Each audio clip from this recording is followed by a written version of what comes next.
Okay, great.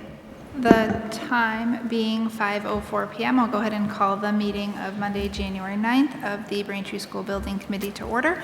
We'll go ahead and start with a roll call. Mr. Auvel is not able to join us this evening. Neither is Mr. Devon. Chairwoman Fisk-Heeger? Here. Councillor Humes not able to join us. Neither is the mayor. Superintendent Lee? Here. Mr. Spellman? Here. Ms. Sichello? And I am here. Thank you very much, everybody, for being here this evening. First item on the agenda is consideration of approval of the minutes from December 5th, 2022. Everybody should have received a copy of the minutes in their packet and had an opportunity to review. Any comment or discussion on the minutes? Okay. It's been a motion to accept the minutes. Is there a second? Seconded by Chairwoman Fisk-Heeger. All those in favor? Aye. Aye. Any opposed? Great. Thank you, everybody. Moving on to South Middle School, we have Doug Murray with us here from Hill this evening. Doug, I will turn it over to you for an update. Thank you very much. After the meeting notes is our dashboard.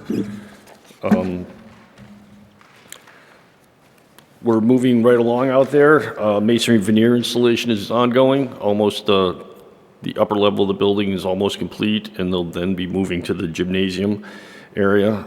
Temporary heating and enclosures are pretty much done, and the window frames and glazing are going in, and we continue to do MEP rough within the building, and as well as drywall and painting have actually begun on the second floor of the main building.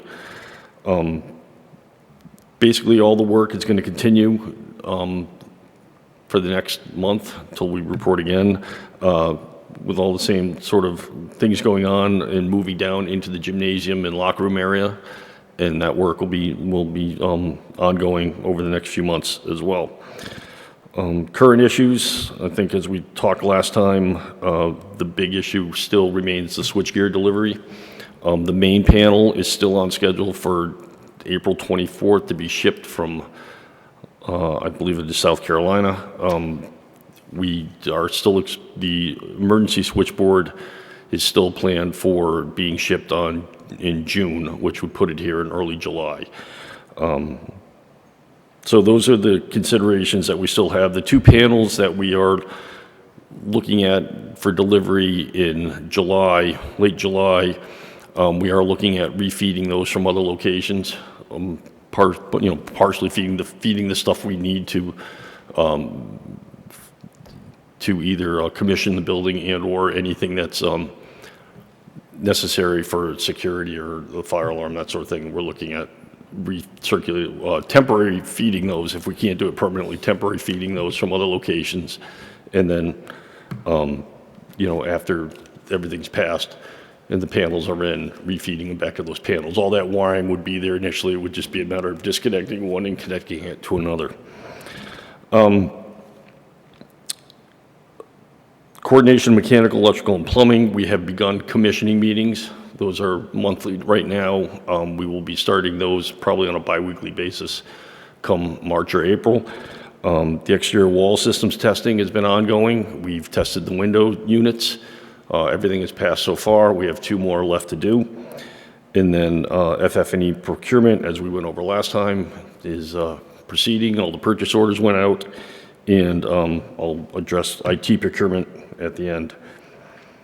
In terms of schedule, we got a schedule update today. Everything seems to be going on schedule except for the switchgear, as I mentioned, and the building substantial completion. We're still looking at the end of July for that work, which would put it in time with the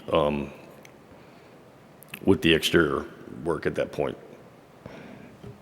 And we are still talking about furnishing the building in July with some sort of arrangement with the fire department to allow for us to stock the building with either a fire watch or the systems run off main power, which they will be anyways, and that just, in the emergency situation, what we would have to do.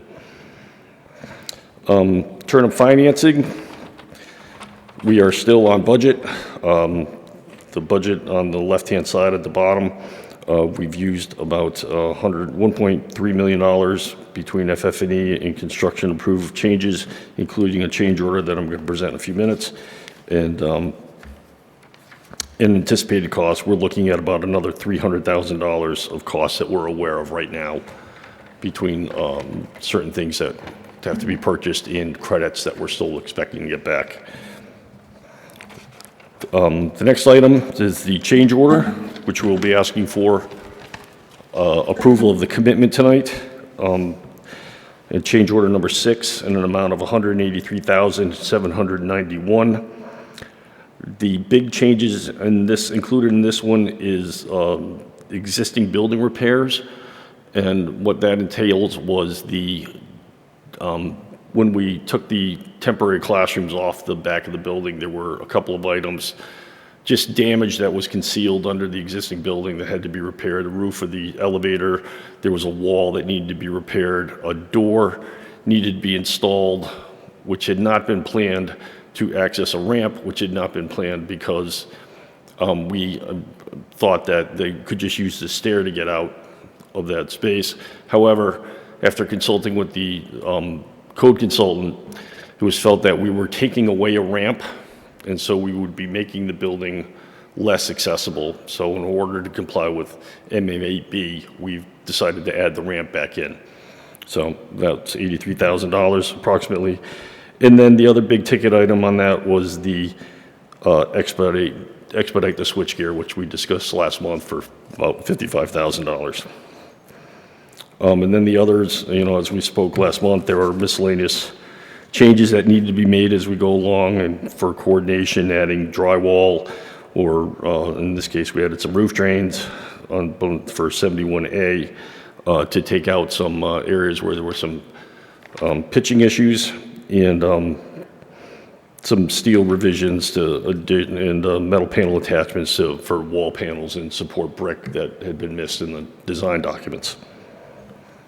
So we'd be looking for that approval of that change order in that amount. The next page back after that is the invoice listing, which is our standards, the Bacon change order at the top, and then invoices from MDS, Hill International, and Bacon, application for payment number 12, and a total of $4.8 million, or $4,801,519.48 for invoices for this month. And all of those costs, other than the change order, were covered in previously approved commitments.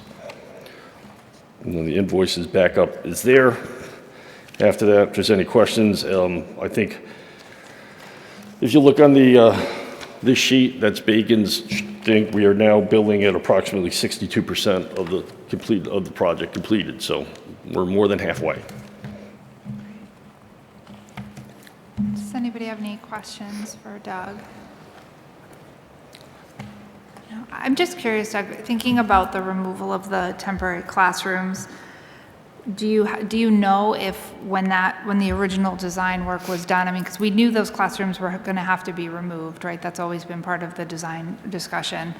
Was there discussion about the long-term accessibility of that space? Should we have anticipated the need for these costs earlier than now in the design work and in the we should probably, based on what we've learned now, yes, we obviously should have probably considered it at that time, but no one, including, during all the code reviews and design reviews, no one ever assumed that taking because you were removing the classrooms that were there, and you were essentially restoring the building back to its original condition, that you would need that ramp.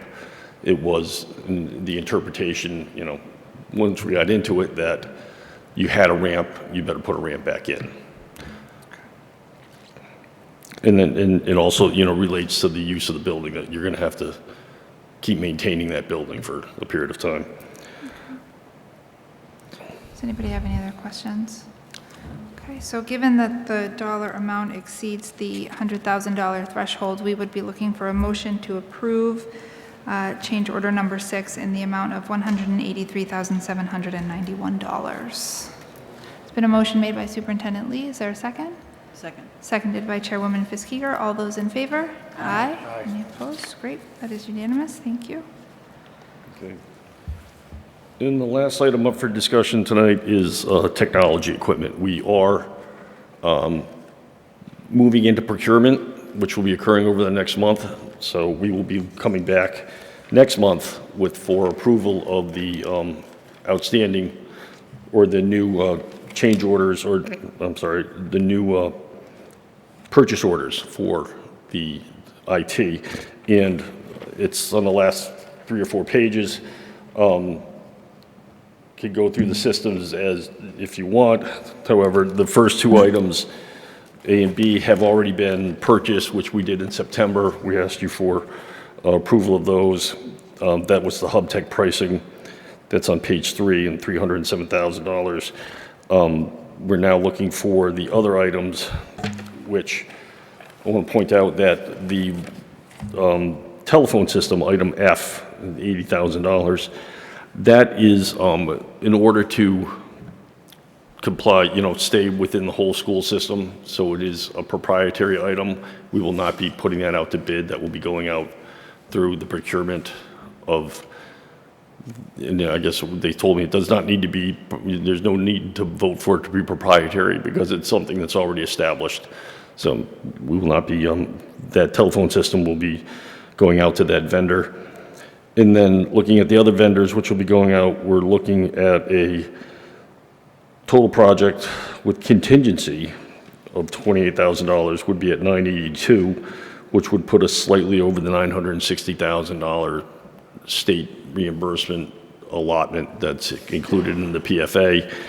But seeing what we saw in the HubTech, we think our bid should be within that $960,000 range. Does anybody have any questions about the technology?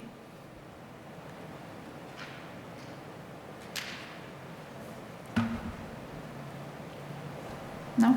Okay. Any other questions for Doug on South before we move on?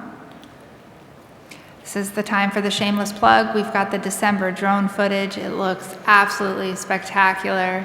It's shared up on the school's site and will go up on the town's Facebook page shortly. So if you haven't had a chance to check out the latest footage of the progress being made over there, I encourage everybody to do so. Thank you. Thank you. So next on our agenda, we have an update on our accelerated repair program participation for Hollis and Flaherty, and we have Mike Ulickney with us from PSA 360. Thank you. Hello. So I'm just handing out copies of the design narrative, plans, and updated schedule, Thank you. So copies of these were included in everybody's packets, including the including the specifications, which to the tune of 500 additional pages per packet, we decided to leave electronic. and save a few trees. So we are on schedule. We are a little over 2 weeks out from setting out the RFQ. So after the meeting, we can talk about documentation on front-end stuff and ultimately the contract that we'll be issuing to the general contractor, the roofing contractor, Actesians Prime. I just wanted to touch on a few things for Hollis. If you look at the page, let's see, 4th page in on the back is the grant summary of the 60% estimate. You'll notice that we have the minimum ADA upgrades to meet the MAB requirements. The estimate is a little bit high. So out of an abundance of caution, we've been thinking about adding roof section G on the plan to the bid deduct alternate list. Just, I don't think we'll hit it, but just to stay safe and make sure that we're on budget for the bid. For Flaherty, I'll ask Talam Maloshi from BWA to come up and speak on this a little bit more. He had another engineering walk that we organized in the beginning of December, where we found additional ADA and code requirements that needed to be added to the scope, roughly $440,000 worth. And he can walk you through those findings.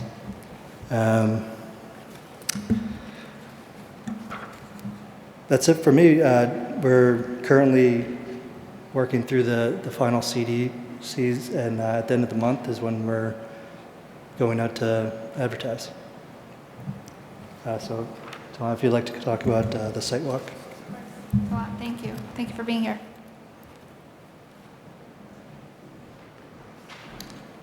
Hello. So during the schematic design process, we went on site and determined all of the accessibility upgrades for both Hollis and Flaherty. And for Flaherty, at the 60% DD level, we saw that there were some changes in the scope of work. And during the QA/QC process, we determined that for all of the classrooms, all of the exits to the grade level from each classroom had to be accessible to the grade to comply with the MAB. And we determined that during the 60% design development. So we went out there and we looked at all of the conditions of the existing on-grade exit doors, and except for one that was in the addition that was made later on, all of the others needed to be complying with the accessibility code, and we had to add concrete ramps to make that compliant. And that added like $440,000, which we believe that even though it's a significant cost associated with this work, it will provide for safer classrooms. So we think it's worth pursuing that additional work. So that was the biggest change between the schematic design and 60% for Flaherty. In terms of Hollis, we didn't see any change. Basically, it's the same. Estimates what the cost of the ADA improvements was going to be, what we had anticipated prior. Do you have that number? I don't have the number here. Maybe Mike can help me with that. For Hollis? Oh, for Flaherty, I think it was 306. Yeah. Around 300,000. Around 3,000. So now we're looking for around 750,000 potentially total. Right, so it would be You just need to speak to the microphone just so that BCAM can capture so it. it would be those original ADA improvements that we flagged, and then plus this additional. Right. Yeah,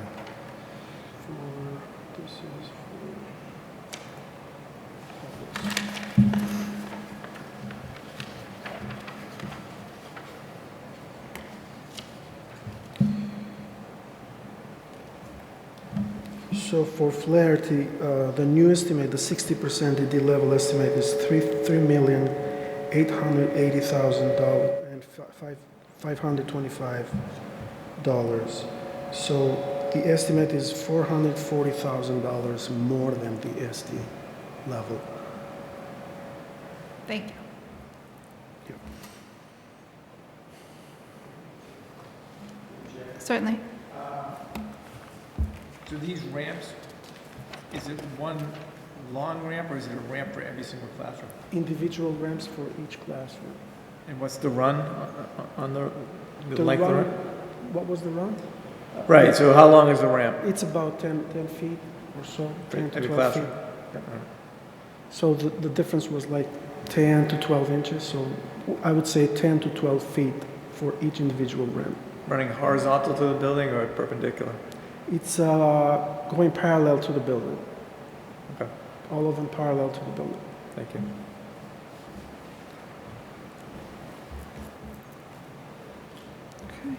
Does anybody else? Oh, Would MSBA participate in this additional cost of the ADA accessibility?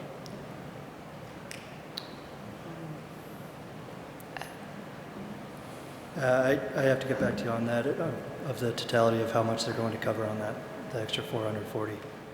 I don't believe that the MSBA covers costs related to accessibility compliance, so Right. Is that there would anything fall that to isn't the town to fund. Thank you.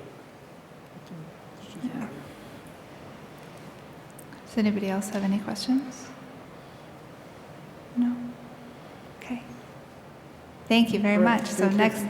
next meeting sounds like we'll be making some big choices on Hollis and Flaherty, right? We'll be looking at bids.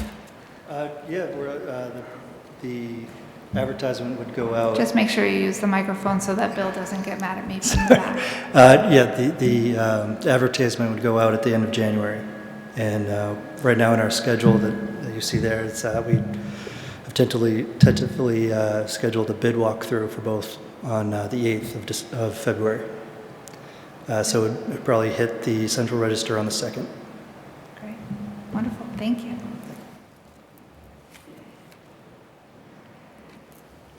Okay, great. And looking out into the audience, we have Sarah Kaufman with us this evening. Hello. We've got Principal McDonald. Nice to see you. I thought we had Principal Rainey here, but maybe I missed him. And then we have Brian Pace with us from MDS and David Billings also from Hill International with us this evening. Thank you everybody for coming. Unless anybody has community questions, which certainly you are all free to raise, we'll move on to scheduling a date for our next meeting. So looking at mid-February, we're looking at maybe Monday, February 13th. If that works for everybody. We will do the IT for sure. The hope is that may be doing, so we don't want to let it go past that. Great. So why don't we stick with the February 13th at 5 o'clock here in Cahill Auditorium so that we can stream the meeting. 5 p.m. Okay, great. And before adjourning, just want to thank Bill Needham and Jerry Comack from BCAM for filming and broadcasting for us tonight and every other meeting held here in Cahill Auditorium. Hope everybody enjoyed the holidays and had a wonderful new year. And with that, is there a motion to adjourn? Been a motion made. Is there a second? Second. Seconded. All those in favor? Aye. Great. Thank you very much, everybody. Good night.